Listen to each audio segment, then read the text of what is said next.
Good evening दोस्तों। आज हम कर रहे हैं कुछ रिमेनिंग टॉपिक्स रह गए थे हमारे।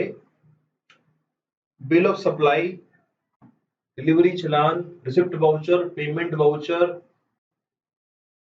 ये सारी बातें हम करेंगे इस क्लास में। Credit note, debit note.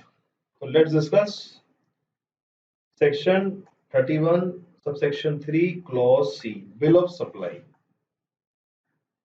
Bill of supply क्या होता है? अगर कोई पर्सन ऐसी आइटम बेच रहा है जो कि एग्जम्प्ट है और वो एग्जम्प्ट आइटम पे जैसे कि जीएसटी रेट नहीं लगना, जीएसटी अप्लाई नहीं होना, तो वो बिल ऑफ सप्लाई इशू करेगा। उसके लिए डॉक्यूमेंट होगा बिल ऑफ सप्लाई, उसको बोलते हैं। तो बिल ऑफ सप्लाई इशू होगा। बिल ऑफ सप्लाई इशू कब होता है? जब आप एग्जम्प्टेड गुड्स बेच रहे हो। आप सोचोगे सर एग्जम्प्टेड गुड्स बेच रहे हैं तो वो रजिस्टर्ड है ही क्यों जीएसटी लॉ में? क्योंकि वो एग्जम्प्टेड गुड्स भी बेच रहा है और टैक्सेबल गुड्स भी बेच रहा है, इसलिए वो जीएसटी में रजिस्टर्ड है। उसकी एग्रीगेट टर्नओवर कहीं ना कहीं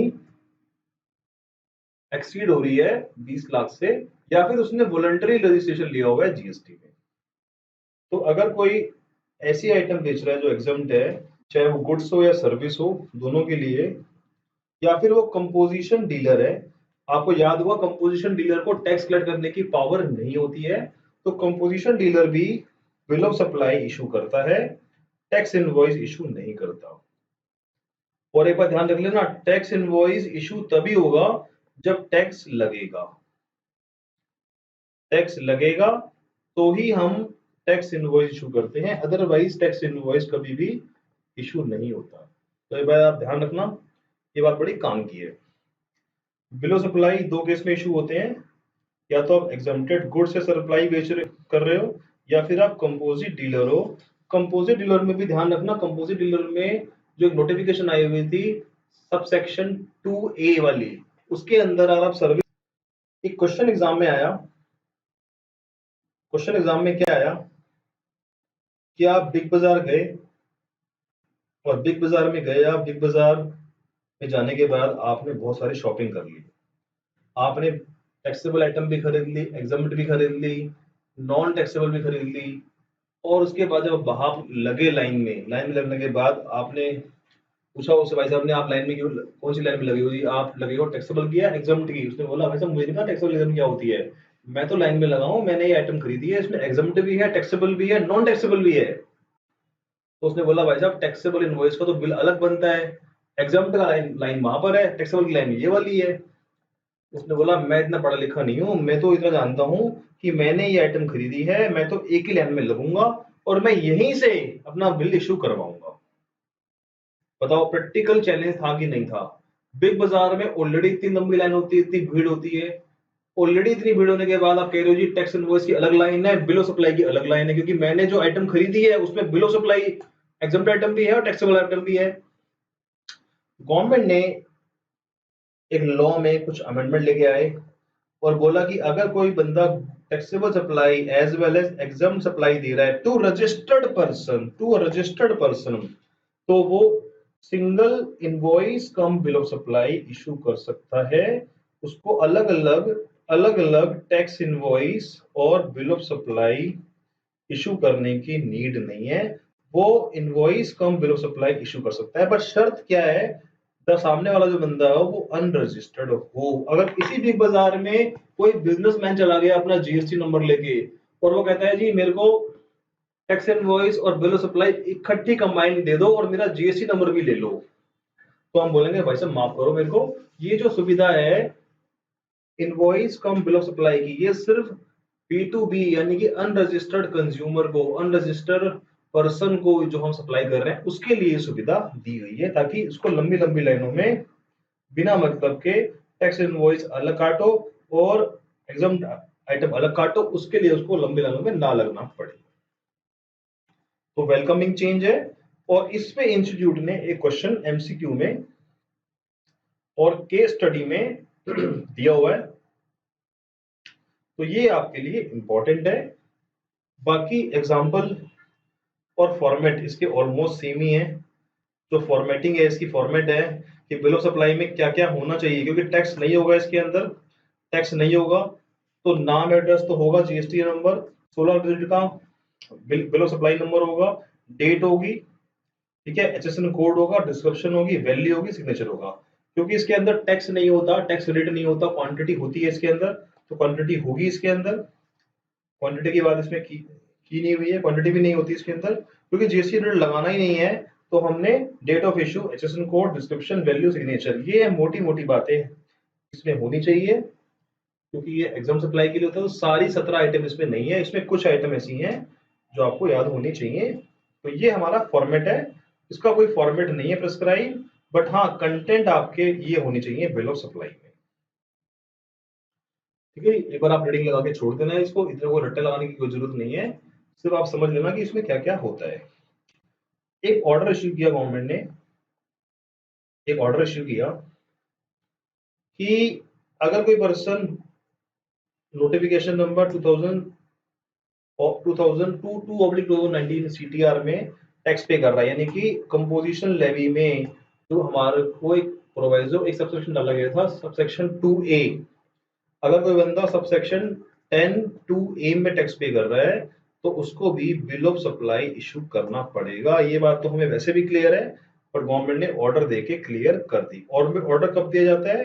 removal, to remove the difficulty in the law. उसके बाद एक नोट दिया मैंने, any tax invoice and other similar document issued under this act for non taxable supply shall be treated as bill of supply.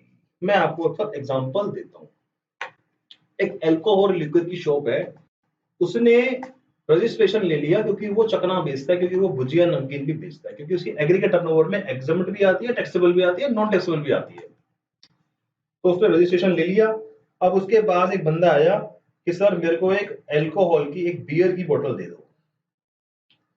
अब जाहिर सी बात है, जब वो बियर की बोतल बेचेगा तो वो रजिस्टर्ड पर्सन है, और बियर की बोतल नॉन टैक्सेबल है, अल्कोहल नॉन टैक्सेबल है, और नॉन टैक्सेबल सप्लाई पे वो क्या इशू करे? तो गवर्नमेंट ने यहाँ क्लैरिफाई किया कि अल्कोहल की बोतल पे जो इशू करेगा वो इशू करेगा बिल ऑफ सप्लाई। आप दो बातें सोच रहे होगे, पहली बात तो ये बियर वाला जीएसटी में रजिस्टर्ड ही क्यों है? क्योंकि ये टैक्सेबल आइटम बी बेच रहा है, इसलिए ये रजिस्टर्ड है। दूसरी बात, सर ये डॉक्यूमेंट इशू कर ही क्यों रहा है जीएसटी में, जब ये जीएसटी में अल्कोहल पे जीएसटी लगता ही नहीं है, तो इस पे हमको डॉक्यूमेंट इशू कर ही क्यों रहे हैं? क्योंकि वो रजिस्टर्ड हो गया है। रजिस्टर्ड होने की वजह से कोई भी सप्लाई हो, चाहे वो टैक्सेबल हो नॉन टैक्सेबल हो, उसको कुछ ना कुछ डॉक्यूमेंट तो इशू करना पड़ेगा।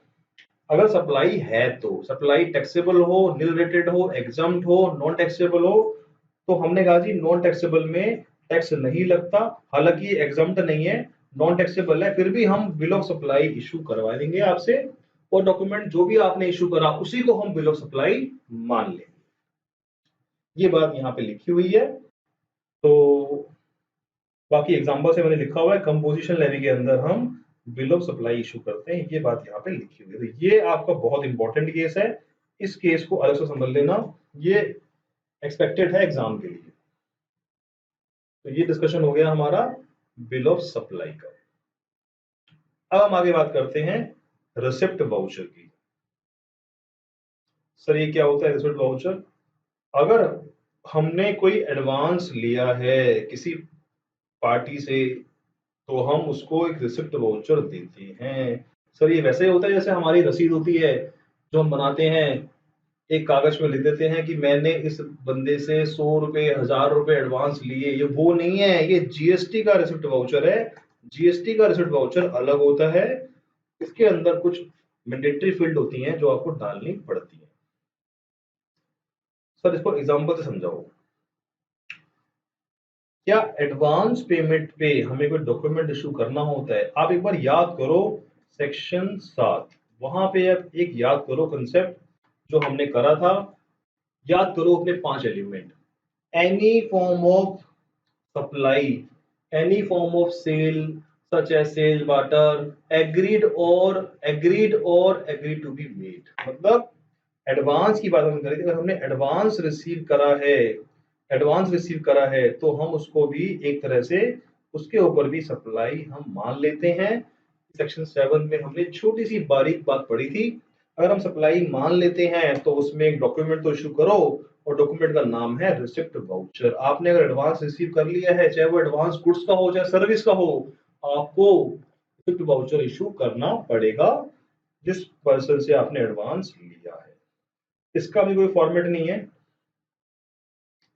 इसका भी कोई फॉर्मेट स्टैंडर्ड नहीं है, बट गवर्नमेंट ने कहा कि इसके अंदर आप नाम एड्रेस दोगे सप्लायर का, कंसेक्यूटिव नंबर दोगे, डेट दोगे, और उसके बाद नाम एड्रेस दोगे रेसिपिएंट का अगर वो रजिस्टर्ड है तो, डिस्क्रिप्शन दोगे गुड्स का, किस गुड्स के अगेंस्ट आपने एडवांस लिया है, एडवांस कितना लिया है, क्या उसके ऊपर टैक्स है, उस एडवांस के ऊपर जो आपने एडवांस लिया है उसके ऊपर क्या जीएसटी का रेट लगने का फ्यूचर में संभावना है, क्या टैक्स आप चार्ज करोगे, और प्लेस ऑफ सप्लाई क्या है उसका, टैक्स रिवर्स चार्ज नहीं लगेगा, और लास्ट में सिग्नेचर। तो बेसिकली मोटे मोटे पॉइंट सारे वही हैं जो इनवॉइस में होते हैं, कुछ पॉइंट इसमें नहीं है, तो याद करने की टेक्निक आप कुछ बना लेना इसमें, ये थ्योरी वाले क्वेश्चन हैं, ये प्रैक्टिकली इतने इंपॉर्टेंट नहीं है। हम बात करते हैं एक इंपॉर्टेंट पहलू की जो आपके एग्जाम में हमेशा काम आएगा। अगर हमारे को एग्जाम में या प्रैक्टिकल लाइफ में कोई रेट नहीं दिया होता तो गवर्नमेंट ने कहा रेट हमेशा आप 18% एज्यूम करोगे, ये बात लॉ में लिखी हुई है। आपके एग्जाम में आपको कि जीएसटी का रेट नहीं दिया हुआ तो आप रेट अज्यूम करोगे हमेशा 18%, कभी भी 12, 10, 12, 28, 5 मत करके आना, 18% एज्यूम करके आना उसका रेट। ये होगी पहली बात, ये बात लॉ में लिखी हुई है। दूसरी बात, अगर आपकी सप्लाई डिटरमाइन नहीं है कि सप्लाई इंटर है इंट्रा है, अगर लॉ में क्लियर नहीं है कि सप्लाई इंट्रा है या इंटर है, तो लॉ मेकर ने कहा सप्लाई हमेशा इंटर को अज्यूम करके आना, और नोट भी दे सकते हो एग्जाम में आप कि we are assuming that this supply is interstate supply. अगर आपको क्लैरिटी नहीं है तो आप इंटर उसको अज्यूम कर सकते हो।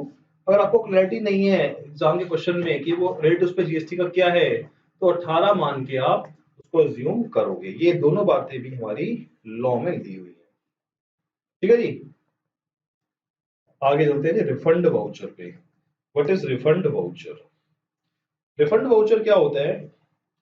जैसे हमने रिवर्स चार्ज सुना था, रिवर्स चार्ज के अंदर हम क्या करते हैं, हम रिवर्स चार्ज के अंदर जब हम कोई रिवर्स चार्ज की सर्विस लेते हैं, मैंने एक रिवर्स चार्ज की सर्विस ली एडवोकेट से, अब एडवोकेट को जब मैं पेमेंट करूंगा, जो पेमेंट रिवर्स चार्ज की सर्विस के लिए कर रहा हूं, तो उसके लिए हम पेमेंट वाउचर इशू करते हैं। ये बात यहाँ लिखी हुई है कि अगर हमने कोई रिवर्स चार्ज की सर्विस ली है और उस सर्विस के लिए हम क्या करते हैं इशू, पेमेंट वाउचर, सॉरी ये रिफंड वाउचर हो गया, बात कर रहा हूँ पेमेंट वाउचर की, पेमेंट वाउचर की बात कर रहा था मैं। पेमेंट वाउचर इशू करते हैं अगर हमने कोई रिवर्स चार्ज की सर्विस ली है और हम पे कर रहे हैं, तो हम उसके लिए पेमेंट वाउचर इशू करते हैं। पेमेंट वाउचर के अंदर कोई फॉर्मेट नहीं है, और इसके अंदर भी नाम, consecutive format address, date, name address of जिस, amount, description, rate, tax payable, ये सब चीजें यहाँ पे एज इट इज आती हैं। तो बेसिकली पेमेंट वाउचर किस लिए इशू होता है, जब हम रिवर्स चार्ज के अंदर कोई सर्विस या गुड्स लेते हैं और उसकी पेमेंट करते हैं, किसको, सप्लायर को, एडवोकेट को, जीटीए को, तो उसको हम पेमेंट वाउचर इशू करते हैं। हम बात करते हैं रिफंड वाउचर की।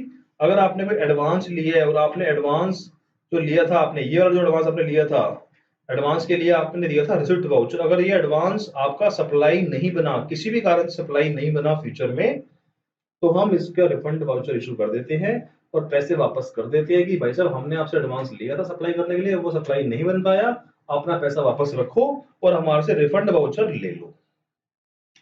On receipt of advance payment, registered person subsequently no supply, then we issue, क्या इशू करते हैं हम, रिफंड वाउचर इशू कर देते हैं। इसका भी कोई फॉर्मेट स्टैंडर्ड नहीं है, इसके लिए भी हम क्या देखेंगे, नाम एड्रेस ऑफ सप्लायर, ठीक है, consecutive serial number, date of issue, उसके बाद रेसिपिएंट अगर रजिस्टर्ड है तो नाम एड्रेस, उसके बाद receipt voucher number, description, refund made, rate, tax, tax payable on reverse charge और सिग्नेचर। तो ये कॉमन बातें हैं, ये कॉमन बातें हैं, refund voucher, payment voucher, receipt voucher, इन सब में ये कॉमन बातें हैं जो आपको याद करनी है। एक कोई भी चीज याद कर लो, बाकी चीजें आपको अपने आप याद हो जाएंगी। ये हम पढ़ चुके हैं पेमेंट वाउचर। तो अभी तक हमने क्या पढ़ा, ये सारी बातें भी सेम है। अभी तक हमने क्या पढ़ा, टैक्स इनवॉइस इशू होता है सर, टैक्स इनवॉइस इशू होता है जब टैक्स लगना है। दूसरा पड़ा बिल ऑफ सप्लाई, वो इशू होता है जब हम एग्जम्प्ट गुड्स बेचते हैं, सर्विस बेचते हैं, या फिर हम कंपोजिशन डीलर हैं। फिर हमने पढ़ा जी तीसरी बात, हम इशू करते हैं रिसिप्ट वाउचर जब हम एडवांस लेते हैं। फिर हम करते हैं रिफंड वाउचर, हमने एडवांस वापस कर दिया। फिर हम इशू करते हैं पेमेंट वाउचर अगर हमने रिवर्स चार्ज की सर्विस या गुड्स लिया है और पेमेंट करी है। तो ये हमारे होते हैं वाउचर। अब हम कुछ बातें और कर लेते हैं जो हमें सुननी है डिलीवरी चालान के बारे में। This is very very important, इस पे आप मार्क कर लो इंपॉर्टेंट। ये अक्सर एग्जामिनेशन में एग्जामिनर इसको टेस्ट कर लेता है। इसकी बात कर लेते हैं, what is delivery challan. Rule 55 में है डिलीवरी चालान, आपने कोई गुड्स रिमूव किया है और गुड्स रिमूव किया है किस कारण से, सप्लाई आपकी नहीं है। अगर आपकी सप्लाई नहीं है, देखो आप गुड्स मूव करते हो, गुड्स मूव करते हो, तो या तो वो सप्लाई होगा या फिर वो एग्जम्प्ट सप्लाई होगा या फिर नॉट सप्लाई होगा। अगर एग्जम्प्ट सप्लाई है, टैक्सेबल सप्लाई है, तो टैक्स इनवॉइस इशू होगा। अगर एग्जम्प्ट सप्लाई है तो बिल ऑफ सप्लाई इशू होगा। अगर नॉट सप्लाई है तो होगा डिलीवरी चालान, तो होगा डिलीवरी चालान। क्योंकि सप्लाई नहीं है, सप्लाई नहीं है तो हम क्या करेंगे, डिलीवरी चालान इशू करेंगे। बट हाँ मूवमेंट है गुड्स की मूवमेंट है, बट सप्लाई नहीं है, तो हम डिलीवरी चालान से गुड्स को लेके जाएंगे। ना तो वो एग्जम्प्ट है ना वो टैक्सेबल है, बट वो दोनों ना होते हुए भी गुड्स की मूवमेंट है, गुड्स की मूवमेंट है तो हम डिलीवरी चालान इशू करते हैं। गवर्नमेंट ने एग्जाम्पल दिए हुए हैं। एग्जाम्पल क्या दिए हुए जी, अगर हम कोई गैस लेके जा रहे हैं, गैस वाले केस में हमें ये नहीं पता कि क्वांटिटी कितनी है और कितना गुड्स हमें कहाँ कितनी क्वांटिटी में ये पहुंचा है। जैसे मान लो अब आपके यहाँ पे एलपीजी गैस आ रही है या आपके यहाँ पे सीएनजी गैस आ रही है, तो आपको अगर पाइप से आ रही है तो आपको पता ही नहीं है वो कितनी पाइप से कितनी रिमूव हो रही है, आपको रिमूवल की नॉलेज ही नहीं है, तो आप टैक्स इनवॉइस इशू कैसे करोगे। तो हमने कहा जी आप पूरे महीने गैस ले लो, पूरे महीने आप गैस ले लो, डिलीवरी चालान आपको दे दिया जाएगा। उसके बाद फाइनली जब आप दोगे सक्सेसिव स्टेटमेंट तो आपको हम क्या दे देंगे, फिर हम आपको टैक्स इनवॉइस इशू कर देंगे। तो डिलीवरी चालान इशू होता है अगर आपको क्वांटिटी पहले से नहीं पता तो हम डिलीवरी चालान इशू करते हैं।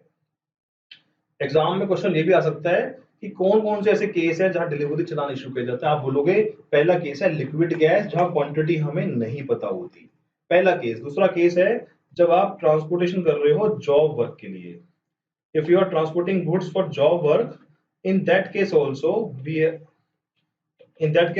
वी जॉब वाले केस में भी हम डिलीवरी चालान इशू करते हैं, क्योंकि जो प्रिंसिपल से जॉब वर्कर को गुड्स जाता है वो सप्लाई नहीं होता, सप्लाई नहीं होता क्योंकि कंसीडरेशन इन्वॉल्व नहीं होता। तो इस केस में हम डिलीवरी चालान इशू करेंगे। सप्लाई नहीं है, टैक्स नहीं लगेगा, टैक्स नहीं लगेगा तो डिलीवरी चालान इशू होगा। उसके बाद है transportation of goods other than by supply, supply के अलावा जा रहा है या नोटिफाई बाय बोर्ड जा रहा है। तो ये चार केसेस हैं जिस केस में हम डिलीवरी चालान इशू करते हैं। ये क्वेश्चन आपका 5 नंबर का या 4 नंबर का आ सकता है कि कौन कौन से ऐसे केस हैं जहां पे हम डिलीवरी चालान इशू करते हैं। उसके बाद इन्होंने बताया जी पर्टिकुलर क्या रहेंगे डिलीवरी चालान के, क्या पर्टिकुलर रहेंगे ये बताया इन्होंने कि आपके सीरियल नंबर रहेगा जो कि 16 लेटर से ज्यादा नहीं होगा, आपका डेट रहेगा, नेम एड्रेस रहेगा कंसाइनी का। यहाँ कंसाइनी वर्ड है क्योंकि हमने सप्लाई नहीं करी, हमने क्या वर्ड यूज करा है, नॉट सप्लाई। तो नॉट सप्लाई के लिए सप्लायर वर्ड यूज नहीं करते हम क्या ये वर्ड यूज करते हैं, कंसाइनर वर्ड यूज करते हैं। कंसाइनर का मतलब होता है भेजने वाला, कंसाइनर की। उसके बाद क्वांटिटी जाएगी, टैक्सेबल वैल्यू जाएगी और रेट जाएगा और अमाउंट जाएगा। तो ये बेसिकली कंटेंट रहता है हमारा डिलीवरी चालान का। ठीक है दोस्तों, अब हम बात करते हैं थोड़ी सी और एक्सपर्ट लेवल की। अब मान लो एक आपके पास एक बहुत बड़ी मशीन है, बहुत बड़ी मशीन है और इस मशीन को आपको कहीं ट्रांसपोर्ट करना है, लेके जाना है, और इस मशीन को एक साथ उठा के ट्रक में डालना पॉसिबल नहीं, इतनी भारी मशीन है कि ट्रक ही नहीं दब जाए। तो इस मशीन को हम थोड़ा सा नॉक करके सेमी, इसको बोलते हैं semi knock down, semi knock down. हम इस मशीन को कुछ पार्ट्स में डिवाइड करेंगे और अलग अलग पार्ट हम उस ट्रक में लोड कर देंगे। एक साथ में इस मशीन को उठा के लेके जाना बड़ा मुश्किल है, किसी ह्यूमन या मशीन से भी ये मशीन उठ नहीं पा रही। तो हम इस मशीन को टुकड़ों में लेके जाएंगे, और टुकड़ों में ले जाने की कुछ शर्तें हैं, कुछ शर्तें हैं जी। क्योंकि आप इसको टुकड़ों में ले, आपने मशीन बेच दी है और आप इसको लेके जा रहे हो, कहाँ लेके जा रहे हो, सप्लायर भेज रहा है इसको रेसिडेंट के पास, बट इसको टुकड़ों में लेके जा रहा है, तोड़ के लेके जा रहा है। तो इसका ट्रीटमेंट कैसे होगा, उसकी शर्तें यहाँ दी हुई है। पहली शर्त है जी, सप्लायर इशू करेगा complete invoice before dispatch of first consignment. वो कह रहा है जी, इसका इनवॉइस तो आप पहले पार्ट के रिमूवल पर बना दो। आपने पहले पार्ट का रिमूव, ये पार्ट 1 आपने रिमूव किया, पार्ट 2, पार्ट 3। हमने कहा जी मशीन को हमने 3 हिस्सों में बांट दिया, मशीन को हमने 3 हिस्सों में काट के उसके पार्ट भेज रहे हैं। तो जैसे आपने पार्ट 1 रिमूव करा, कह रहे जी इसका इनवॉइस आप साथ साथ में बना दो, पूरी मशीन का इनवॉइस बना दो, क्योंकि आपने बेची तो पूरी मशीन ही है। तो पूरी इनवॉइस का आप बना दो, क्या बना दो, इनवॉइस बना दो, इनवॉइस बना दो। ठीक है जी। दूसरा हो गया, सप्लायर शेल इशू डिलीवरी चलान, डिलीवरी चलान इशू करेगा फॉर ईच सब्सिक्वेंट कंसाइनमेंट। अब जो पार्ट 1 हमने बना दिया, पार्ट 2 हमने बना दिया, पार्ट 3, इस मशीन के 3-4 पार्ट हमने कर दिए। हमने कहा जी पहले कंसाइनमेंट पे, पहले पार्ट पे आप इनवॉइस बना दो, क्योंकि आपका इनवॉइस बन चुका है ऑलरेडी।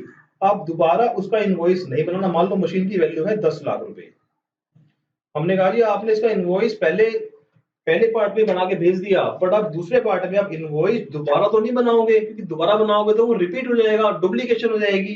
तो यहां पे आप बना दो डिलीवरी चलान। समझ बात। तो you can make delivery challan on subsequent consignment. उसके बाद कह रहे हैं जी जो भी आप सब्सिक्वेंट कंसाइनमेंट बनाओगे, इसके साथ में ऐड कर देना certified copy, certified copy of tax invoice.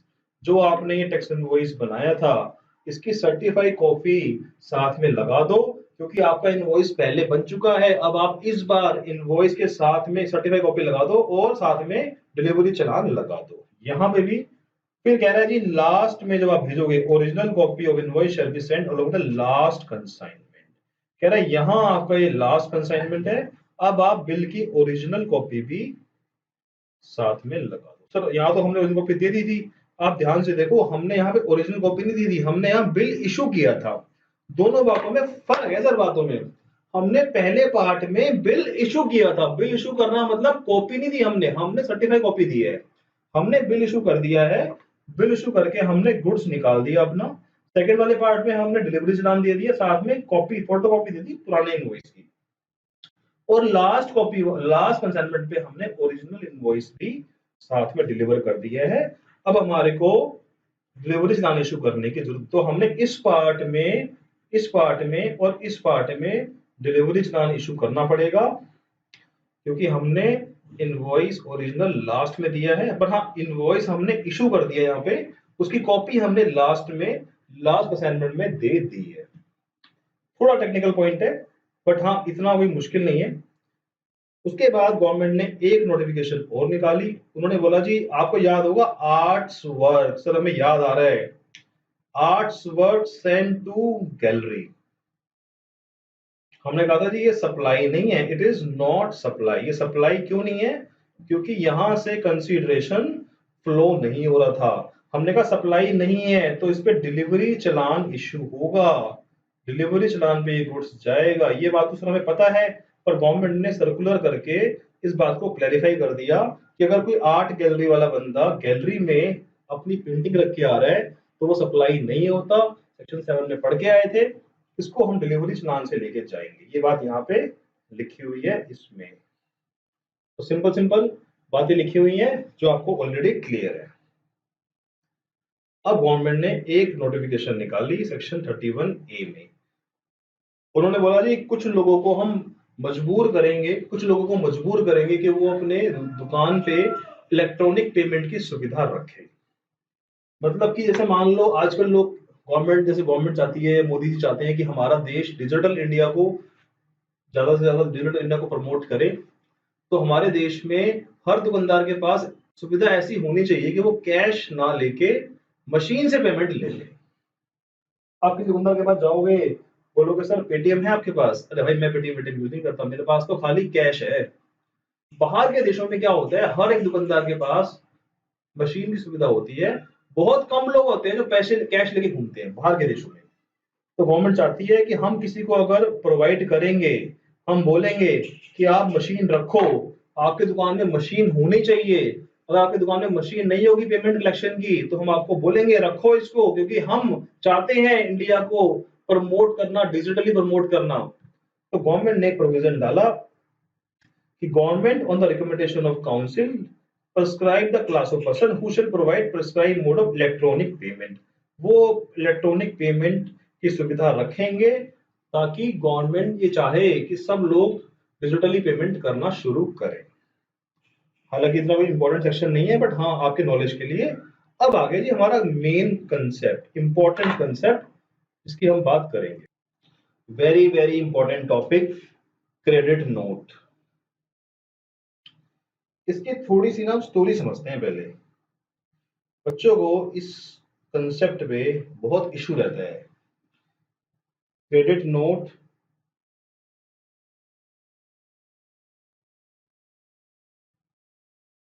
And debit note. अक्सर जब मैं टॉपिक पढ़ाता हूँ तो अकाउंटेंट्स या प्रोफेशनल्स बोलते हैं सर इसका क्रेडिट नोट, हमारा डेबिट नोट, इसका क्रेडिट नोट, उसका डेबिट नोट, ये डेबिट वो क्रेडिट, ये डेबिट वो क्रेडिट। दिमाग ऐसा चकरा जाता है कि सप्लायर का डेबिट तो उसका क्रेडिट, सब सेल्स रिटर्न है तो क्रेडिट होगा, उसके लिए क्या होगा, डेबिट होगा, उसके लिए डेबिट है तो मेरे लिए क्या, क्रेडिट होगा। सिंपल कर देता हूँ इस टॉपिक को, बिल्कुल सिंपल कर देता हूँ। अकाउंटिंग एंट्री हमारा बेस है सीए का। हम अकाउंटिंग एंट्री से इस पूरे कंसेप्ट को निकाल देंगे। पहली बात तो आप ये समझ लो, ये क्रेडिट डेबिट नोट सप्लायर ही इशू करेगा। एक बात आपने गौर नहीं करी, अभी तक जितने भी डॉक्यूमेंट हमने पढ़े हैं वो सारे डॉक्यूमेंट सप्लायर ने ही बनाए हैं। बस एक डॉक्यूमेंट ऐसा है जो सप्लायर ने नहीं बनाया, वो था रिसिप्ट वाउचर, जो हमने इशू किया था। किसके लिए? जब हमने आरसीएम की सर्विस ली थी और उसका एडवांस लिया था। उसके अलावा सारे डॉक्यूमेंट सप्लायर ने ही बनाए थे। टैक्स इनवॉइस सप्लायर ने बनाया, बिल ऑफ सप्लाई सप्लायर ने बनाया, डिलीवरी चालान सप्लायर ने बनाया, उसके बाद आपका payment voucher, refund voucher, refund voucher तो रिसिप्ट वाउचर का उल्टा है। तो ये सारे डॉक्यूमेंट सप्लायर ने ही बनाए हैं। तो सर क्रेडिट नोट क्या डेबिट नोट सप्लायर ही बनाएगा क्या? रेसिपिएंट को बनाने का अधिकार ही नहीं है।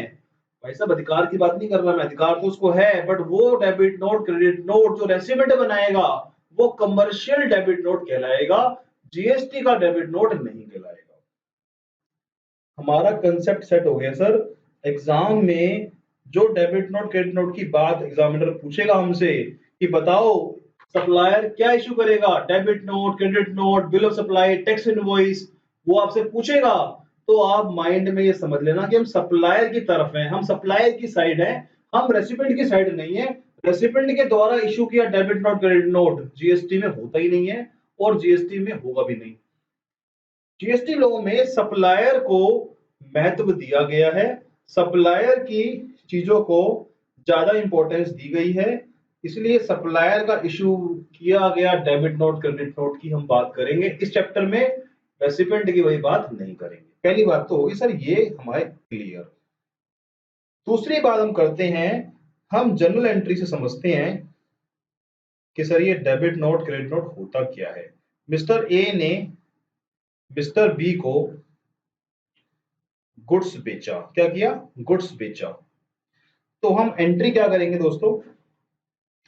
एंट्री करेंगे हम अपनी बुक्स में। इस चैप्टर के अंदर बिना काउंटिंग एंट्री के आंसर मत दे देना, गलती कर जाओगे। आंसर देने से पहले पहले अकाउंटिंग एंट्री कर लेना, आपका आंसर कभी गलत नहीं होगा। आप एंट्री कर रहे हो ए की बुक्स में, हम एंट्री कर रहे हैं ए की बुक्स में।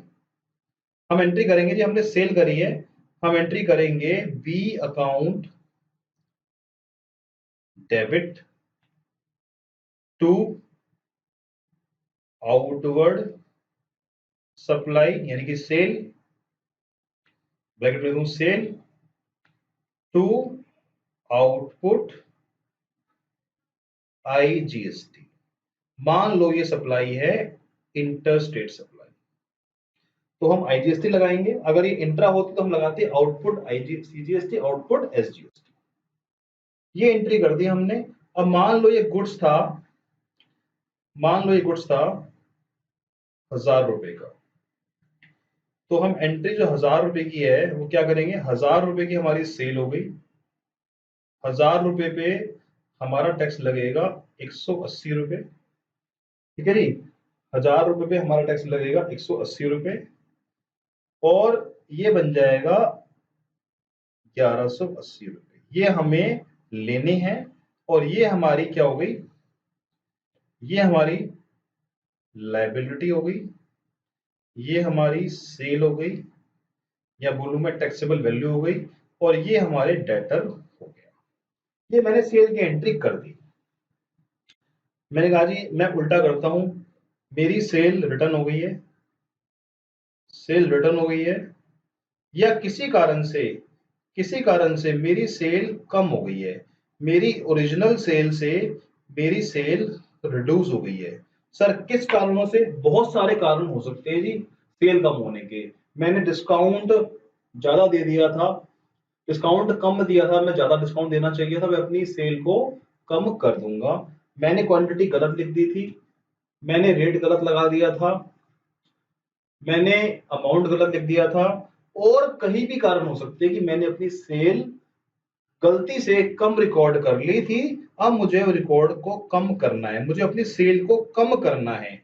सेल को कम करने के लिए मैं क्या एंट्री पास करूंगा, बताइए दोस्तों, क्या एंट्री पास करूंगा मैं बात कर रहा हूं सिर्फ और सिर्फ बी के बुक्स में बात कर रहा हूं। मैं क्या एंट्री पास करूंगा जी, मैं अपनी सेल का करने के लिए सेल को करूंगा डेबिट। मैंने कहा जी आउटवर्ड सप्लाई, क्योंकि सेल मुझे कम करनी है, तो सेल को मैं करूंगा डेबिट।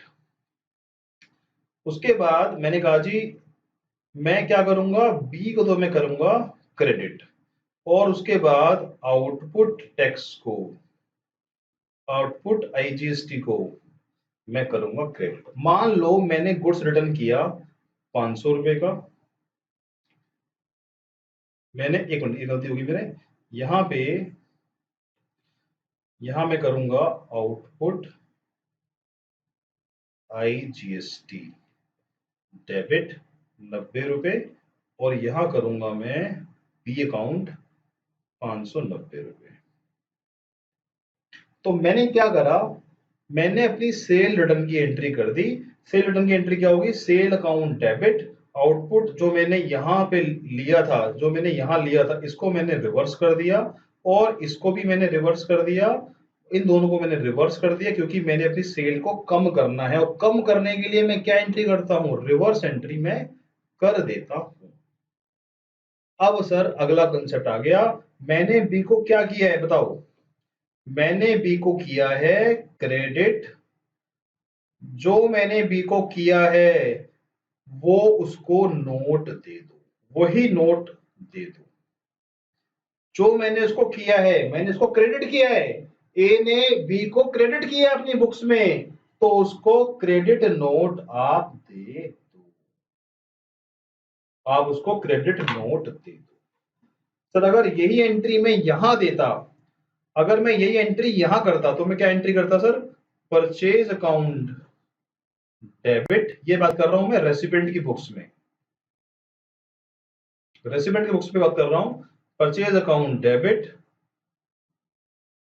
इनपुट टैक्स डेबिट, कौन से वाला है ये, आईजीएसटी, टू मिस्टर ये एंट्री में करता अगर मैं बात कर रहा हूँ रेसिपेंट की बुक्स में। क्या एंट्री करता जी? परचेज मेरी 1000 रुपए की है, 180 रुपए इस पे टैक्स है और 1180 रुपए मुझे उसको पे करना है। अब मैं बात करता हूँ परचेज रिटर्न की, तो मैं एंट्री करता A account debit, input tax credit to purchase credit 1000 रुपए, 180 रुपए और 1180 रुपए।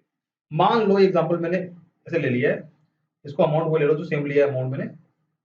Let's take same amount, A account debit to purchase 500 रुपए टू इनपुट टैक्स 90 रुपए और यहाँ आएगा 590 रुपए।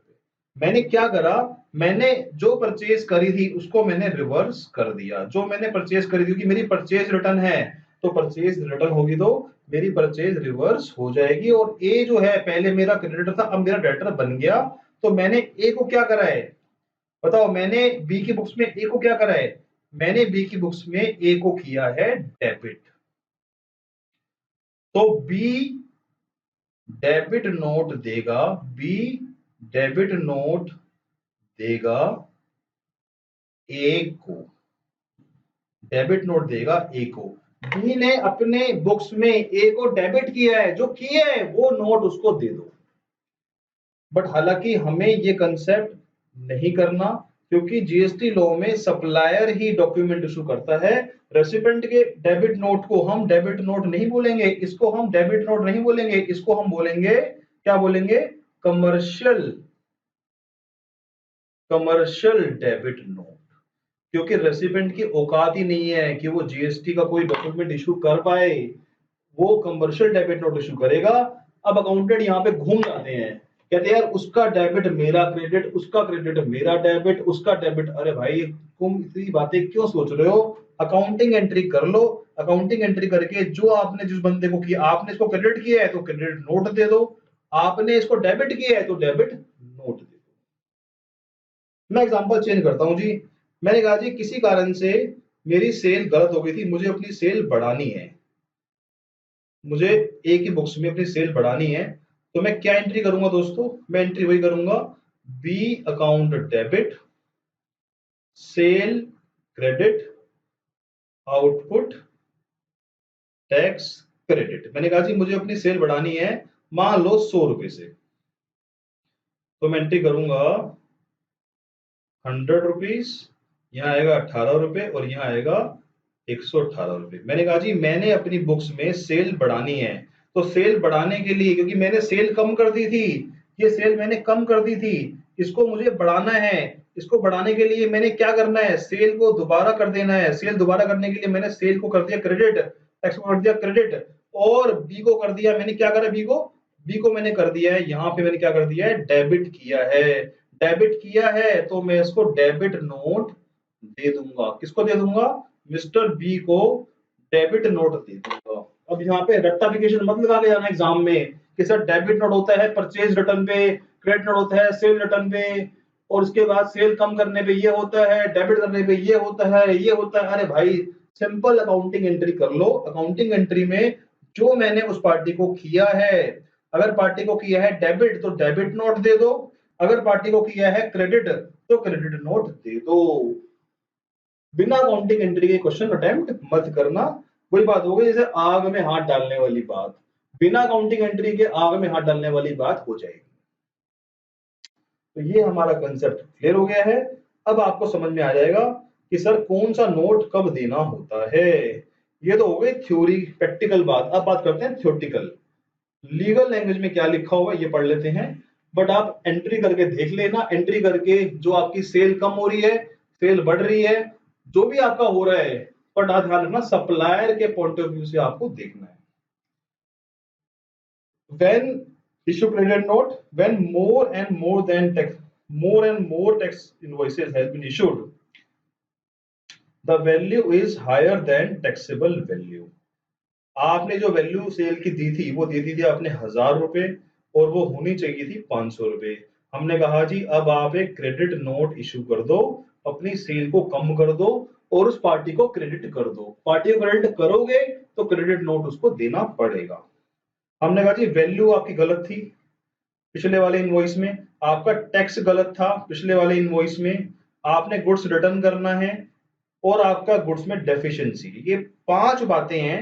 पहली बात वैल्यू गलत थी आपकी, टैक्स गलत था आपका, गुड्स रिटर्न करना है आपको और आपके गुड्स में डिफेक्ट था। ये 5 बातें क्या कर रही हैं, ये 4 बातें क्या कर रही हैं, ये 4 बातें आपकी वैल्यू को, सेल को कम करने का काम कर रही हैं। और सेल को कम करने के लिए हमें पार्टी को क्रेडिट करना पड़ता है। पार्टी को क्रेडिट करने के लिए हम उसको क्रेडिट नोट उसके हाथ में थमा देते हैं। सिंपल सिंपल कंसेप्ट है, रटने वाला कुछ भी नहीं है। उसका उल्टा क्या है, डेबिट नोट। और ये भी कौन इशू कर रहा है, सप्लायर ही इशू कर रहा है in regard to sale. Sale की बात कर रहे हैं, परचेज की बात हम नहीं कर रहे, हम सिर्फ सेल की बात कर रहे हैं। हमने कहा जी जो हमने इनवॉइस बनाया था, गलती से इनवॉइस बहुत कम का बन गया, वो ज्यादा का बनना चाहिए था। हमने कहा जी कम का बन गया, उसको और बढ़ाओ, सेल को और बढ़ाओ। हमने कहा टैक्सेबल वैल्यू आपकी कम हो गई है, टैक्स कम हो गया है। वही कारण है कि आपका टैक्स वैल्यू जो है वो आपकी कम, वैल्यू आपकी कम रखी गई, टैक्स कम रखा गया और रिटर्न की बात तो वहां पे आएगी नहीं। तो ये दोनों बातें हैं जब हमारा क्या करता है, डेबिट नोट इशू होता है। डेबिट नोट इशू कौन करता है, रजिस्टर्ड सप्लायर करता है। ध्यान रखना, रजिस्टर्ड सप्लायर ही क्रेडिट नोट इशू करता है। और अब बात आ गई टाइम लिमिट की। आपने गौर किया होगा एक बात, आपने एक बात गौर की होगी कि सप्लायर के क्रेडिट नोट इशू करने की वजह से गवर्नमेंट को एक नुकसान हो गया।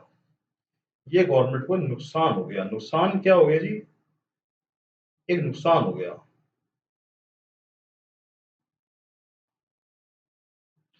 हमारी पीजी, हमारा पीजी है मान लो, पीजी में हमारे रूम में 4 लड़के रूम शेयर करते हैं। मान लो 4 लड़के रूम शेयर करते हैं और हमने वो रूम चढ़ा दिया किराए पे। अब 2 दिन बाद एक लड़का कहता है जी सर कल से मैं यहाँ नहीं रहूंगा, मुझे यहाँ अच्छा नहीं लग रहा, मैं कल से नहीं रहूंगा। जो यहाँ पे 4 लड़के थे उसमें से एक लड़का बेचारा चला गया। अब बताओ क्या नुकसान है मेरा, जो मैंने अपना रेवेन्यू बुक कर लिया था और जो जीएसटी का रेवेन्यू बुक कर दिया था, जो मैंने जीएसटी का रेवेन्यू बुक कर, जीएसटी को टैक्स, गवर्नमेंट को टैक्स देना था, ये जो टैक्स देना था गवर्नमेंट को, उसने बोला जी मैं कल से नहीं रहूंगा। अब यहाँ पे बैलेंस 3 बंदे रह गए। बताओ हमारे को जो किराया मिलेगा उस रूम से वो 3 बंदों का मिलेगा, हमारा नुकसान हो गया सर। इसी तरीके से गवर्नमेंट का भी नुकसान हो गया। यहाँ पे आपने जीएसटी जो देना था 180 रुपए, अब आप 90 रुपए काट लोगे क्योंकि आपकी सेल रिटर्न हो गई है। अब आप 180 में से 90 रुपए काट के गवर्नमेंट को 90 रुपए दोगे। आप बोलोगे भाई साहब मैंने सेल करी थी 180 रुपए के हिसाब से, अब मैं 90 रुपए रिटर्न कर रहा हूँ, वापसी कर रहा हूँ, मेरे को आपको नेट अब 90 रुपए देने हैं गवर्नमेंट। गवर्नमेंट कहेगी मेरा बड़ा नुकसान हो गया यार, तेरी सेल रिटर्न के चक्कर में मेरा नुकसान हो गया, मेरा जीएसटी लगना था 180 रुपए का आना था मेरे को, अब मेरे को जीएसटी सिर्फ 90 रुपए का मिलेगा। बड़ा दिल टूट गया गवर्नमेंट का। गवर्नमेंट का ये क्रेडिट नोट बड़ी बेकार चीज है, बड़ी बेकार चीज है क्रेडिट नोट। इसकी वजह से, क्रेडिट नोट की वजह से मेरा 180 रुपए का जीएसटी अब मुझे 90 रुपए मिलेगा, मेरा 90 रुपए का नुकसान हो गया। गवर्नमेंट ने एक क्लोज डाला और उस क्लोज का नाम क्या है कि डेबिट नोट इशू करने की, क्रेडिट नोट इशू करने की हम एक टाइम लिमिट सेट कर रहे हैं। हमने कहा जी इस अकाउंटिंग एंट्री करने की, इस अकाउंटिंग एंट्री करने की हम एक टाइम लिमिट सेट कर रहे हैं। एक टाइम लिमिट के बाद आप ये 90 रुपए की एंट्री रिवर्स नहीं कर पाओगे। हम कहते हैं जी असेट्स, जो आपकी असेट क्रिएट हो रही है, बेसिकली क्या है ये आपकी असेट्स है, क्योंकि आप आईटीसी को रिवर्स कर रहे हो, एक तरह से आपकी असेट्स है, या कह लो लायबिलिटी आपकी कम हो रही है इससे। तो गवर्नमेंट ने बोला इसकी हम आपको टाइम लिमिट देंगे और टाइम लिमिट के बाद ये एंट्री आप रिवर्स नहीं कर सकते, आपको एंट्री रिवर्स करने की पावर नहीं देंगे क्योंकि हमारा नुकसान हो रहा है इससे। हमने कहा जी आपको अगर रूम खाली करना है तो आपको टाइम लिमिट देंगे, 1 महीने के अंदर बता दो। अगर आपने 1 महीने में नहीं बताया, आपको रूम खाली नहीं करने देंगे, आपको पूरे साल का किराया ले लेंगे आपसे। तो वही वाली बात है, गवर्नमेंट ने टाइम लिमिट बता दी कि आपने अगर ये आईटीसी रिवर्स करना है तो अगले साल की 20 अक्टूबर, यानी कि सितंबर की रिटर्न भरने का टाइम होता है 20 अक्टूबर अगले साल की।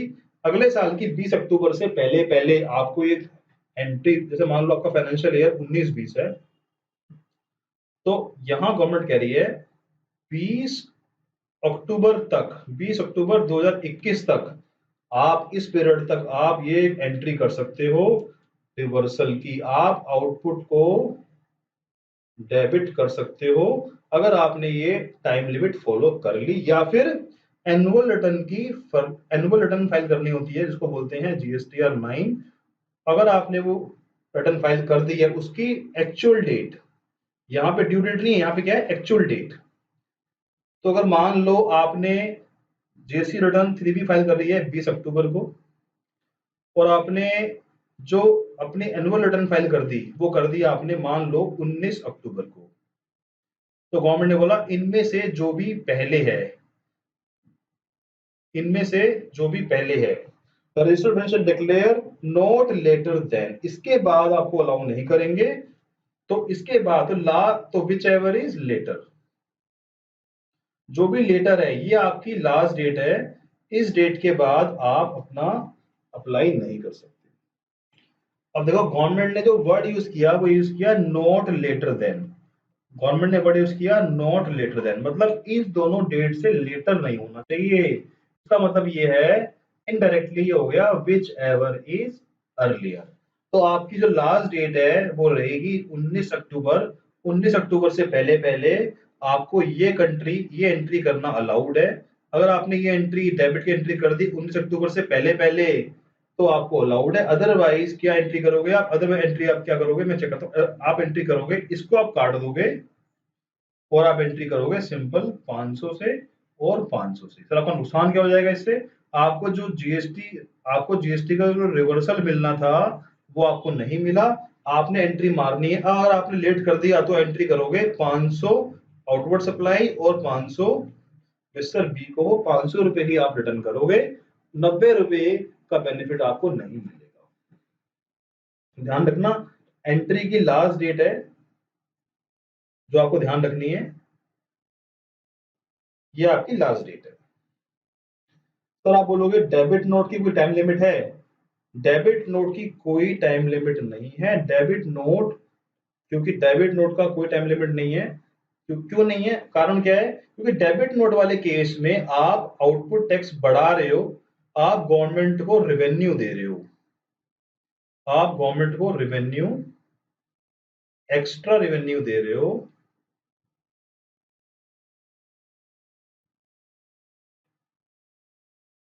गवर्नमेंट को रेवेन्यू दे रहे हो एक्स्ट्रा, आपकी आउटपुट टैक्स बढ़ाने की वजह से गवर्नमेंट को रेवेन्यू मिल रहा है।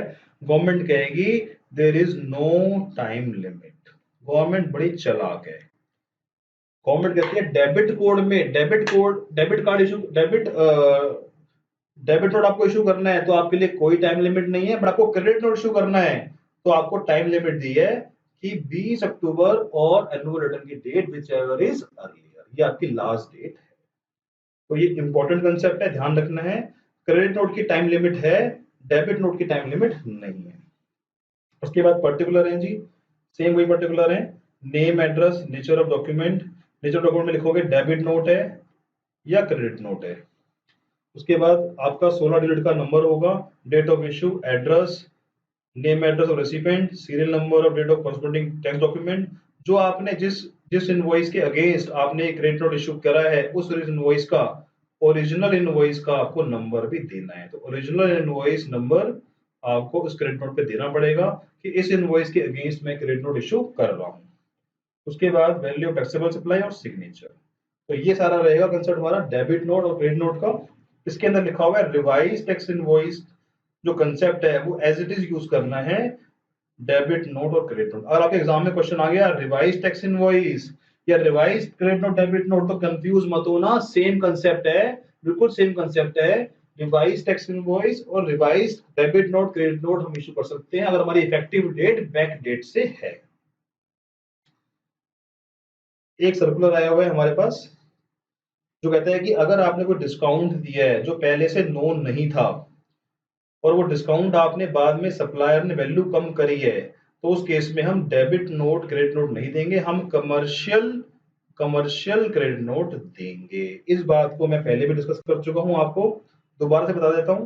गवर्नमेंट ने बोला कि आपने ऐसा डिस्काउंट दिया है जो डिस्काउंट पहले से नोन नहीं था, नॉट नोन। इसका मतलब वो वैल्यू में से कम नहीं होगा, वैल्यू में से कम नहीं होगा तो फ्यूचर में उसके ऊपर हम जीएसटी का बेनिफिट नहीं देंगे। तो आपको वैल्यू कम करनी है तो वैल्यू कम कर लो आप, कोई दिक्कत नहीं है, बट वैल्यू के ऊपर जो जीएसटी है उसको कम करने के राइट आपको नहीं देंगे। इसके लिए आपको इशू करना पड़ेगा commercial credit note. Simple simple बात है, क्रेडिट नोट इश्यू करना है तो आपको टैक्स होना चाहिए उसमें इन्वॉल्व। अगर टैक्स इन्वॉल्व है तभी उस क्रेडिट नोट को जीएसटी क्रेडिट नोट बोलेंगे, अदरवाइज अगर आपने टैक्स की पावर खो दी, टैक्स की पावर कब खोगे, या तो आप टाइम लिमिट निकल गई है या फिर आपने ऐसा डिस्काउंट दिया है जो डिस्काउंट वैल्यू का पार्ट नहीं था, वैल्यू में से एक्सक्लूड नहीं होना था, उस केस में हम जीएसटी का बेनिफिट आपको नहीं देंगे। बेनिफिट नहीं देंगे तो आप कमर्शियल इनवॉइस इशू करोगे, जीएसटी का क्रेडिट नोट इशू नहीं कर सकते। आपको जीएसटी का क्रेडिट नोट इशू करना अलाउड नहीं, आपको कमर्शियल क्रेडिट नोट इशू करना पड़ेगा। तो ये वाली बात लिखी हुई है यहाँ पे जो हम ऑलरेडी कर चुके हैं। तो सिंपल सिंपल अगर मैं करस बताऊं, करस टैक्स इनवॉइस क्रेडिट नोट और डेबिट नोट अगर जीएसटी वाले हैं तो उसमें जीएसटी का होना जरूरी है। अगर जीएसटी वाले हैं, अगर जीएसटी हम रिवर्स नहीं कर पा रहे किसी कारण से, किस कारण से जी, या तो टाइम लिमिट निकल गई है क्रेडिट नोट की, या फिर ऐसा डिस्काउंट दिया है जिसकी वजह से सेल मेरी कम हो रही है और उस सेल को वैल्यू में से हमें लेस नहीं करना अलाउड है क्योंकि डिस्काउंट पहले से नोन नहीं था, उस केस में भी हम कमर्शियल क्रेडिट नोट देंगे, जीएसटी वाला क्रेडिट नोट नहीं देंगे, क्योंकि जीएसटी वाला क्रेडिट नोट का मतलब यही है कि आपको जीएसटी कम करना है, जीएसटी कम करना है। एक एग्जांपल से समझते हैं इस पूरी स्टोरी को। आई होप टेक्निकल नहीं हुआ है, थोड़ा पोज लेके इस बात को थोड़ा सोचो, दिमाग लगाओ, आपको क्लैरिटी हो जाएगी। आपको लगता है कि सर क्लियर नहीं हुआ, मेरे से क्वेरी पूछ सकते हो, मैं आपको क्लियर कर दूंगा।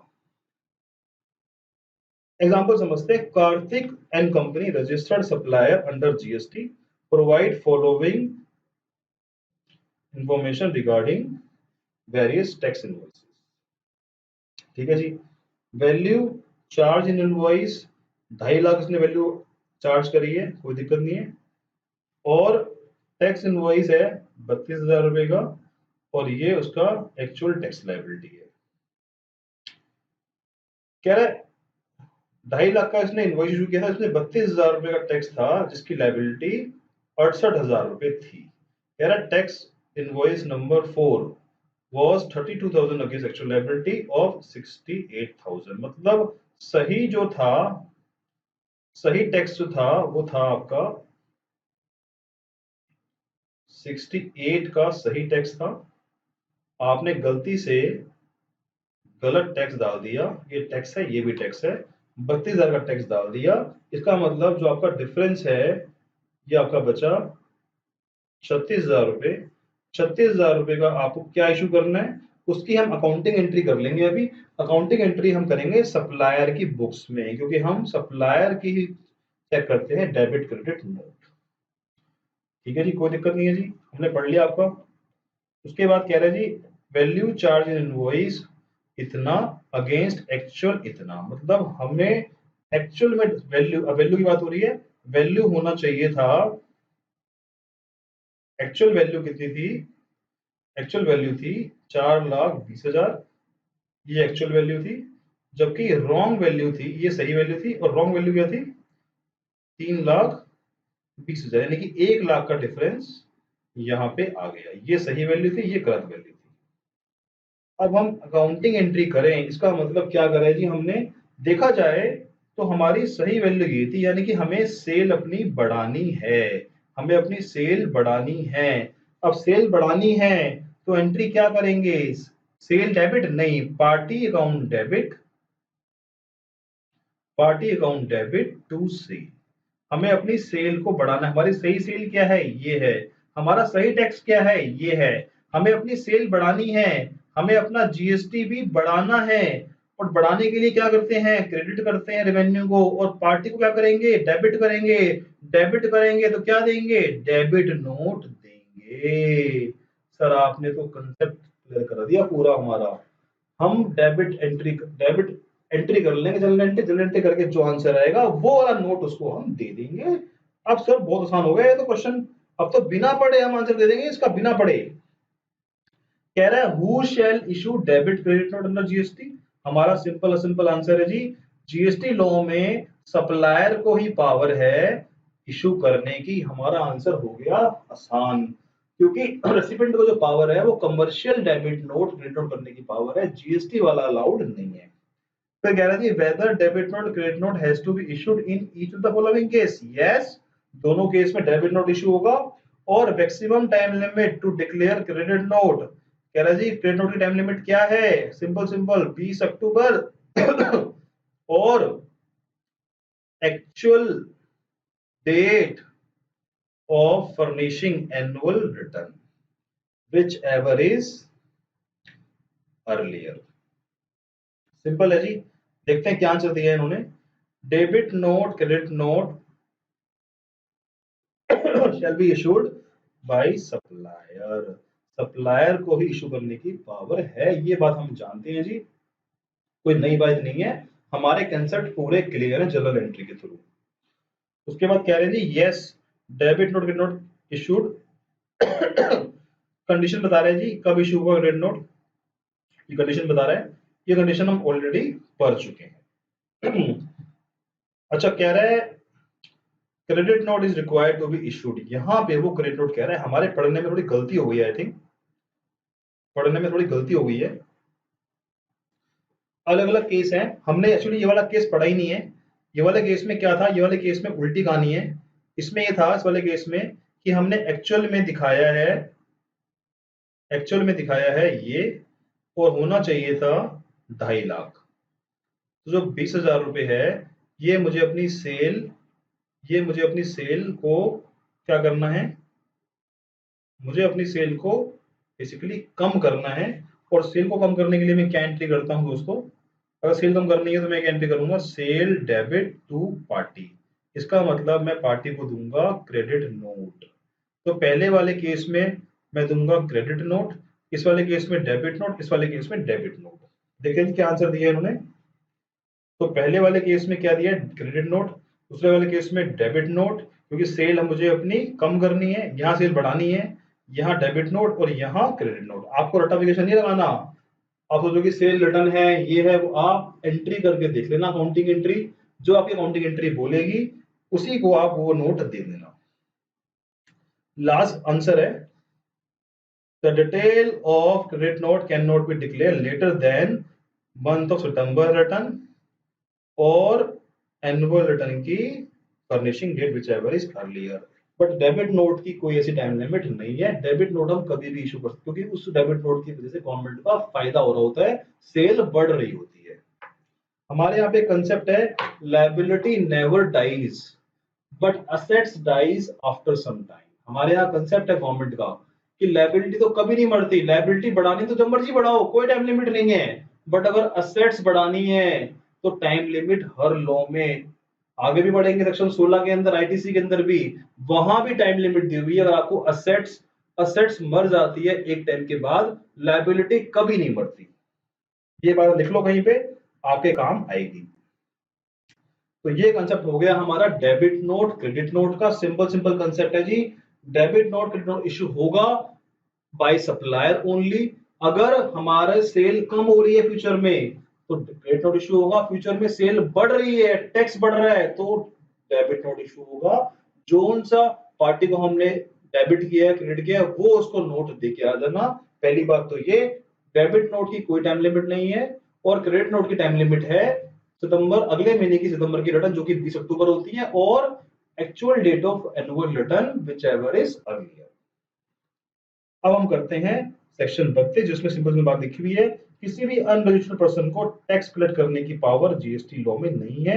ये पता है हमें कि जीएसटी लॉ में अगर कोई बंदा ऐसा है जो जीएसटी लॉ में रजिस्टर्ड ही नहीं है, और वो टैक्स कलेक्ट करे जा रहे, तो ऐसा करने का राइट उसको नहीं है। अगर कोई ऐसा काम करेगा तो no registered person shall tax except the accordance of law. दो बातें लिखी हुई हैं। पहली बात तो किसी अनरजिस्टर्ड बंदे को टैक्स करने की पावर नहीं है। दूसरी बात, जो बंदा रजिस्टर्ड है उसको टैक्स करने की पावर एज पर लॉ है। लॉ के बाहर रह के वो टैक्स कलेक्ट नहीं कर सकता। तो ये वाला प्रोविजन है अनरजिस्टर्ड के लिए और ये वाला प्रोविजन है रजिस्टर्ड के लिए। अनरजिस्टर्ड को टैक्स कलेक्ट करना ही नहीं है और रजिस्टर्ड को टैक्स कलेक्ट करना है as per law. Simple simple बात लिखी हुई है। उसके बाद लास्ट है अमाउंट टू बी इंडिकेटेड। कह रहा जी आपको टैक्स का अमाउंट आपको हर डॉक्यूमेंट पे इनिशिएट करना है। Amount of tax to be indicated in tax invoice. आपको क्रेडिट नोट पे, जो जीएसटी का क्रेडिट नोट है, डेबिट नोट है, टैक्स इनवॉइस पे आपको टैक्स अमाउंट हमेशा डिस्प्ले करना है, दिखाना है, इंडिकेट करना है और वो दिखना चाहिए कि आपका टैक्स अमाउंट कितना है। सिंपल सिंपल आंसर है इसका। तो ये हमारा कंसेप्ट हो गया जी। अभी तक हमने पढ़ा है, कंसेप्ट सारे कर लिया हमने। हमने क्या कर लिया, टैक्स इनवॉइस कर लिया, बिल ऑफ सप्लाई कर लिया, डिलीवरी चलान कर लिया, डिलीवरी चलान के बाद receipt voucher, refund voucher, payment voucher, debit note, credit note, ये सारे डॉक्यूमेंट हमने कर लिए। ये सारे डॉक्यूमेंट क्या हैं, इनको बोलेंगे सारे जीएसटी के डॉक्यूमेंट्स।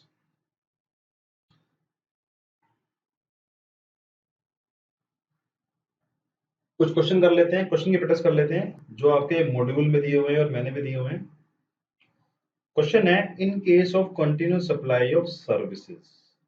याद करो सर्विस में क्या था, कंटिन्यूस सप्लाई सर्विस में 3 महीने की कंडीशन थी, एग्रीमेंट की कंडीशन थी, पेमेंट ड्यू डेट की कंडीशन थी। कह रहा है ड्यू डेट इज असर्टेनेबल। हमें याद है अगर हमारी ड्यू डेट असर्टेनेबल होती है तो हम लेते हैं ऑन और बिफोर ड्यू डेट। बिफोर की कोई दिक्कत नहीं है, ऑन ड्यू डेट पे हम इनवॉइस कर देंगे। In case of continuous supply of services where due date is not ascertainable, हमने एग्जांपल लिया था इसका कि हमारी ड्यू डेट सर्टेन नहीं है लिफ्ट एएमसी की, लिफ्ट एएमसी की सर्टेन नहीं है तो हम पेमेंट वाली डेट दिखेंगे बिफोर और at the time of receive the payment. क्योंकि हमारी ड्यू डेट सर्टेबल नहीं है तो हम पेमेंट देखते हैं, ड्यू डेट सर्टेनेबल नहीं है तो ड्यू डेट नहीं देखते। सिंपल सिंपल एमसीक्यू दिए हुए हैं। फिर कह रहा है goods send to job worker, sorry approval के लिए गए हुए हैं, तो हमें याद है एक्चुअल सप्लाई और 6 महीने विच एवर इज, तो यहां पे आएगा सी ऑप्शन, दोनों में से जो भी पहले है उसको हम मान लेते हैं। सिंपल सिंपल क्वेश्चन आपके आए हुए हैं। अगर आपके कंसेप्ट क्लियर हैं, क्वेश्चन करने में आपको कभी भी कोई दिक्कत नहीं आएगी। ये मैंने आपको पहले ही बताया हुआ है, पहले कंसेप्ट क्लियर करो, बाद में क्वेश्चन को ट्राई करो। Sultan industry has enter to a contract, contract का मतलब क्या हो गया, कंटिन्यूस सप्लाई के चांस हैं। कह रहा है स्पेयर पार्ट देंगे हम, इतनी तारीख को हम स्पेयर पार्ट दे देंगे, कोई दिक्कत नहीं है। Spare part were deliver on this date. अब ये कॉन्ट्रैक्ट कंटिन्यूस सप्लाई नहीं है क्योंकि रेकरिंग नेचर नहीं लग रहा। रेकरिंग नेचर नहीं लग रहा दोस्तों, यहाँ पे अगर रेकरिंग नेचर होता तो ये कंटिन्यूस सप्लाई बनता। हमने वन टाइम कोई कॉन्ट्रैक्ट दिया है, उसके बाद ये इस तारीख को डिलीवर होना है और डिलीवर हुआ इस तारीख को, किस तारीख को, इस तारीख को। तो जब ये रिमूव हो गया, क्योंकि इसकी मूवमेंट है, रिमूव हो गया 29 को, तो 29 को हमें इनवॉइस इशू करना पड़ेगा। सर हम तो सोच रहे थे ये कॉन्ट्रैक्ट देख के सोच रहे थे ये तो कंटिन्यूस सप्लाई लग रहा है, बट कंटिन्यूस सप्लाई क्यों नहीं, क्योंकि यहाँ पे रेकरिंग नेचर का सप्लाई नहीं है, इसलिए इसको कंटिन्यूस सप्लाई नहीं मानेंगे और गुड्स रिमूव वाले दिन को इनवॉइस इशू करना पड़ेगा। चलिए आगे बढ़ते हैं। MBM care takers, care taker मतलब सर्विस है, सर्विस करती है रिपेयर की और मेंटेनेंस की।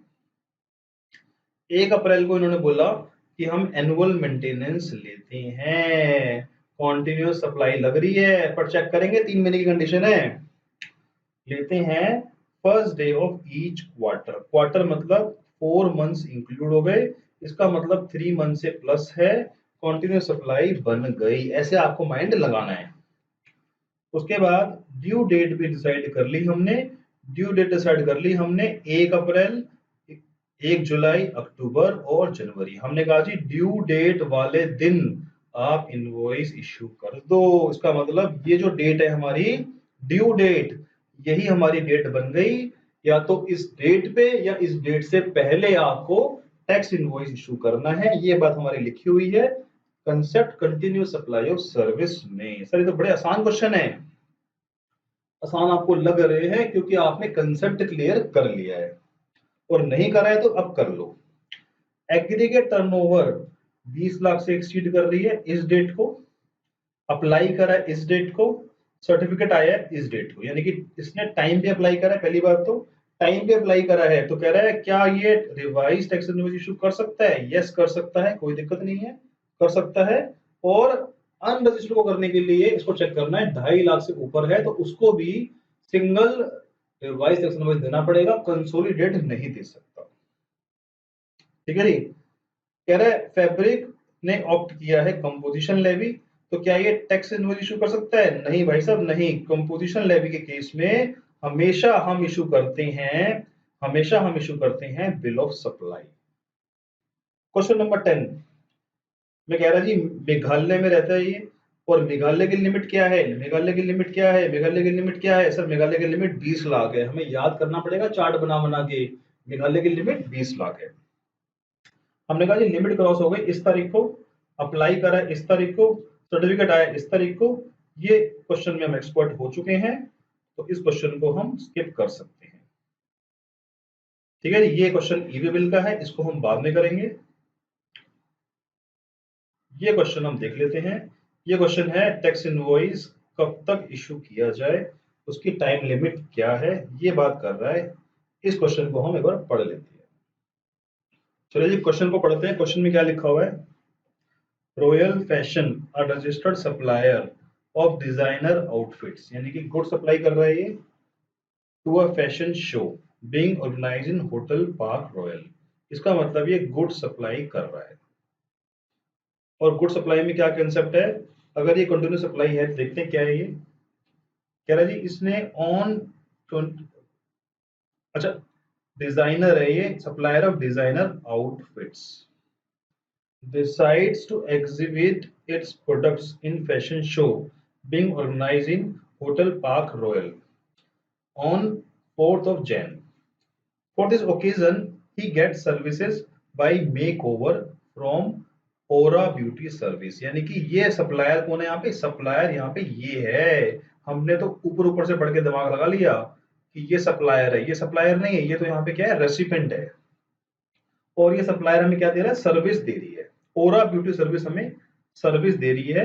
क्वेश्चन को प्री जज माइंड से मत पढ़ा करो, पूरा पढ़ के एनालाइज किया करो। अशोक विहार में है, इसको हम 5 लाख रुपए देंगे जीएसटी हटा के।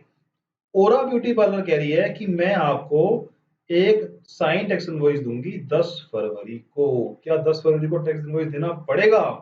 पहले हम सोचते हैं, एक बार दिमाग लगाते हैं। सर्विस में चलना है हमें उल्टा। हमने कहा जी इवेंट बेस है, अब ये सर्विस इवेंट बेस तो नहीं है। इवेंट बेस थोड़ी ना है, ये तो उन्होंने मेक ओवर किया है मॉडल का। अब बताओ मेक ओवर करना कोई इवेंट है? मेक ओवर करना, मेकअप करना, बाल काटना, ये सब कोई इवेंट नहीं है, घटना नहीं है कोई। तो ये इवेंट वाली काम तो नहीं लग रही। उसके बाद आते हैं कंटिन्यूअस सप्लाई। कंटिन्यूअस सप्लाई पे नहीं है क्योंकि हमारा कोई रेगुलर काम नहीं है, एग्रीमेंट नहीं है, और हमारा कोई रेकरिंग नेचर का काम नहीं है। हम और ऊपर आ जाते हैं जी। हमने कहा जी क्या ये सप्लाई बैंकिंग सर्विस है? बैंकिंग की सर्विस नहीं है तो क्या है? ये नॉर्मल सर्विस है। 30 दिन में आपको इनवॉइस इशू करना चाहिए। एग्जाम में आपको सोचना ऐसे ही है, आपको उल्टा चल के सोचना है। कभी आप सोचो सीधा सीधा 30 निकाल गया, तो आपको सोचना इसी तरह जो आपको समझाया मैंने। तो 30 दिन में आपको, आपने सर्विस कंप्लीट करी 4 जनवरी को, तो आपको 4 फरवरी का इनवॉइस इशू कर देना चाहिए था, और आपने इशू करा है 10 फरवरी को। आप पूरे के पूरे 6 दिन लेट हो, जीएसटी लॉ के हिसाब से 6 दिन लेट हो आप। तो अब क्या कहते हैं जी, क्या इसने टाइम लिमिट पे इशू किया है? हम बोलेंगे नहीं, इन्होंने टाइम लिमिट पे इशू नहीं करा इनवॉइस, इन्होंने लॉ का सेक्शन 31 का उल्लंघन किया है। 30 दिन में आपको टैक्स इनवॉइस सर्विस में इशू कर देना चाहिए था। पहली बात तो ये हो गई, गलत हो गई। तो आप इसमें बताओगे एज पर सेक्शन 31 या as per GST law For service, the time limit to issue tax invoice is within 30 days from the date of completion of services or date of providing services. In such cases, the Aura Beauty Services has not issued the tax invoice within the timeline given in section 31, और ये बात गलत हो गई है। उसके बाद हम पढ़ते हैं, टैक्स कंसल्टेंट कह रहा है रॉयल फैशन का, कह रहा है जो इन्होंने इनवॉइस दिए है ना उसमें टैक्स अमाउंट अलग से शो नहीं करा, और ये अलग से शो होना चाहिए। भाई ये बंदा तो बड़ा इंटेलिजेंट है, चार्टर्ड अकाउंटेंट है, या सीए फाइनल या सीए इंटर में होगा ये कह रहा है जी आपने टैक्स इनवॉइस अलग से नहीं दिखाया। और ओरा ब्यूटी पार्लर कह रही है कि ऐसा कुछ जरूरी थोड़ी ना है, आप तो पागल हो, आपका दिमाग खराब है।